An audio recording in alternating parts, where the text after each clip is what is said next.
శివయ్య సకుటుంబ సపరివార ఆశీస్సులతో మనందరము బాగుండాలని కోరుకుంటూ, ఒక గ్రామంలో ఒక పేద రైతు కుటుంబం ఉంది.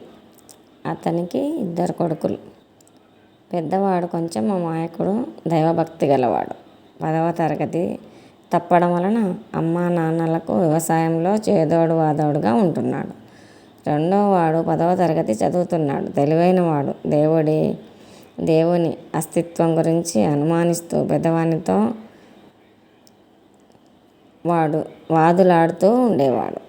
పెద్దవాడు ఏమి చెప్పినా చిన్నవానికి సమాధానపరచకపోవడంతో దేవుడు లేడని వాదిస్తూ ఉండేవాడు. ఇలా ఉండగా ప్రక్క ఊరిలో వారి బంధువుల ఇంట్లో ఏదో శుభకార్యం ఉంటే తల్లిదండ్రులు కొడుకులిద్దరినీ వెళ్ళమన్నారు. దారిలో గల చిట్టడవి గుండా కాలినడకన వెళ్తున్నారు. మధ్యాహ్నం అయ్యేసరికి వాళ్ళమ్మ ఇచ్చిన అన్నాన్ని ఒక చెరువు గట్టు మీద కూర్చొని తిని సేద తీర్చుకుంటున్నారు. కన్నుచూపు మేరలో పెద్దవాడికి ఒక దేవాలయం కనబడింది. వెంటనే అన్న, తమ్ముడు, దగ్గరలో ఏదో దేవాలయం ఉంది, దర్శనం చేసుకుందాం రా అన్నాడు. దేవుడు లేడు, దయ్యమూ లేదు, నువ్వు వెళ్తే వెళ్ళు అన్నాడు తమ్ముడు. సరేనని పెద్దవాడు వెళ్ళి అక్కడ గల దేవుడిని దర్శించి ప్రార్థించి ముమ్మారు ప్రదక్షిణ చేసి తృప్తిని పొంది తిరిగి వస్తుంటే కాలులో ఒక పెద్ద ముళ్ళు గుచ్చుకుంది. ఆ ముళ్ళును లాగగా రక్తం గారింది. కుంటుకుంటూ బాధపడుతూ తమ్ముని దగ్గరకు వచ్చి కూర్చున్నాడు. బాధపడుతున్న అన్నగారితో, అన్నయ్య, ఇప్పటికైనా దేవుడు లేడని నమ్ముతావా? నువ్వు దేవుడో అంటూ వెళ్ళావు, ఏమైంది? ముళ్ళు గుచ్చుకుంది. దేవుడే ఉంటే నిన్ను రక్షించాలి కదా, ఎందుకు కాపాడలేదు? దేవుడి మీద నమ్మకం లేకపోయినా, దైవ దర్శనం చేసుకోకపోయినా నాకు బంగారం దొరికింది అన్నాడు. దానికి సమాధానంగా కర్మ సిద్ధాంతాన్ని గురించి తమ్మునికి చెప్పబోగా తమ్ముడు వినలేదు, వాదించాడు. అలా కొంత దూరం వెళ్ళగా ఒక ఆశ్రమం కనపడింది. అక్కడ ఒక సిద్ధయోగి చాలా కాలంగా శిష్యులతో తపోధ్యానాదులు చేస్తూ ఉన్నాడు. పెద్దవాడు చిన్నవానిని ఎలాగో ఒప్పించి సందేహం తీర్చుకునేందుకు ఆశ్రమంలోకి ప్రవేశించి స్వామీజీ ముందు కూర్చున్నాడు. అర్ధనిమిత నేత్రుడై ఉన్న స్వామి కొంతసేపటికి కళ్ళు తెరిచి ఎదురుగా ఉన్న అన్నదమ్ములు ఇద్దరినీ చూశాడు.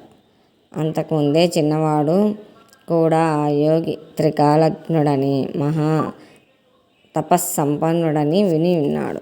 ఆ యోగి వారిని చూసి అడగకుండానే వారి పేర్లు, వారి గూర్చిన కొన్ని వ్యక్తిగత విషయాలు, వారు వచ్చిన కారణాన్ని చెప్పడంతో చిన్నవానికి యోగి పట్ల కొంత నమ్మకం కలిగింది.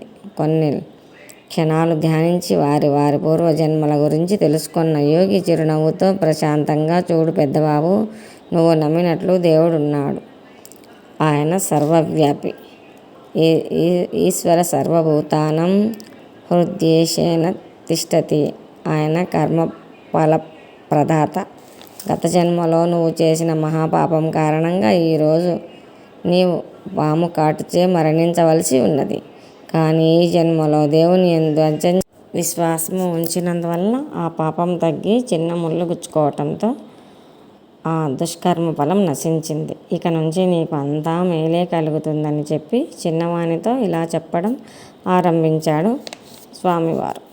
నువ్వు పూర్వజన్మలో ఎంతో పుణ్యం చేసుకున్నావు. తత్ఫలితంగా నీకు లంక బిందెలు లభించవలసి ఉండగా ఈ జన్మలో దేవుడి మీద విశ్వాసం లేకపోవటం వలన ఆ పుణ్యఫలం చిన్న బంగారంతో తీరిపోయింది. ఇక నుంచి నీకు అన్ని కష్టాలు వచ్చే అవకాశం ఉంది అని చెప్పగానే చిన్నవాడు స్వామివారి పాదాలపై పడి పాప నివృత్తిని, పుణ్యప్రాప్తికి మార్గం తెలుసుకొని దేవునిపై అచంచల భక్తి విశ్వాసాలు పొంది అన్నవలే మహాభక్తుడై కాలం గడపసాగాడు.